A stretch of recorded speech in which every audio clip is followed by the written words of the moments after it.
Welcome back. We have Wendy Marlow joining us from Kamloops Hospice, Executive Director of Kamloops Hospice Association. It's great to have you here. Thank you, Susan. Yes. Great to be here. Yes, and it's a great week to be pointing out the importance of hospice. It's National Hospice Week, and it started yesterday, goes through until the 7th of May. It does. And the theme this year is Let's Talk. And so thank you for having me on just to talk about hospice. Well, and you were just saying, because we were having a chat off the air, that some people still think that there's some sort of mystery or veil around the whole thing, when really you just have to go in once into hospice and see what a beautiful, bright, and caring environment it is. It's not doom and gloom at all, and people need to really be aware of that.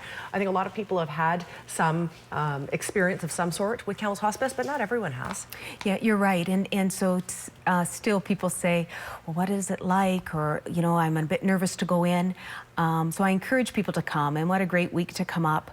It really is a loving, caring environment. The thing people need to know is it's natural. And so people come in and all of a sudden they're comfortable, and whether it's the smell of the baking or seeing the kids' room or a puzzle on the go, families come there to live with their loved ones. They live until they die, and so it's as natural and as home-like as possible, and people love it.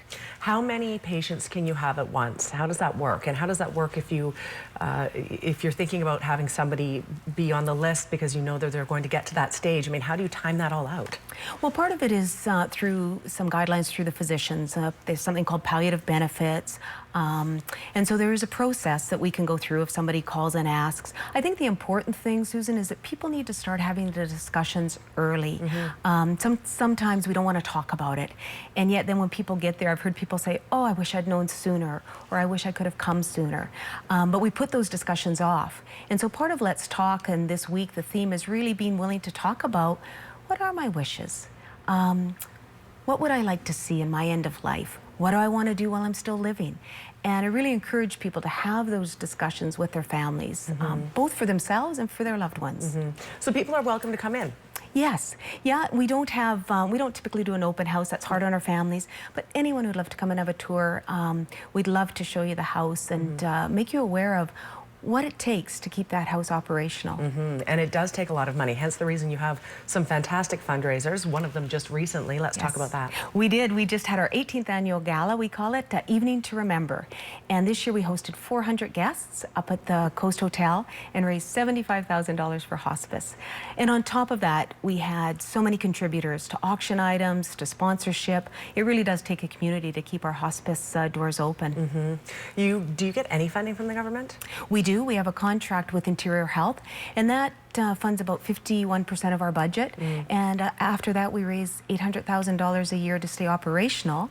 And on top of that, if we want any capital equipment, or a couple of years ago we had to refloor the hospice, we have to go out and fundraise for that. That's a lot of work. It's a lot of fundraisers. It is. One of the things, you know, again, I love the theme this year, Let's Talk, because really it's telling people we're there, taking the mystery out of it. And there was a plant sale at Hospice yesterday, and it was great because our gardeners who volunteer just have all the perennials, and it gets people at least into the parking lot, onto the lawn. And that's another thing. If someone doesn't want to come in, just come wander the gardens. They are incredible, and it's all done by volunteers. You have people come by sometimes and donate, and I know that's just recently happened out of the blue. Yes, I had a wonderful phone call to come and meet with Ken and Maureen Leppin last week, and Maureen had come up for a tour, and they had asked for our wish list of things that we needed, and Ken presented us with a check for $30,000 last week, and obviously just overwhelming, the generosity of our community, and again, from his perspective, it's great to have this in Kamloops, and we want to keep this in Kamloops and encourage others to give also. Absolutely. Thank you so much for being here. Is there anything else you wanted to mention that we didn't get to? The only thing, keep your eyes open for the fall. Something really near and dear to our hearts that we're going to launch in the fall is advanced care planning workshops. Again, another chance to talk more about your end-of-life wishes and about living. And so look for that in the fall. Awesome. Wendy, thank you for being here. Thank you for having me. National Hospice Week. If you'd like to learn more, you can stop by any time. As well, the website is on the screen, kamloopshospice.com. The phone number as well.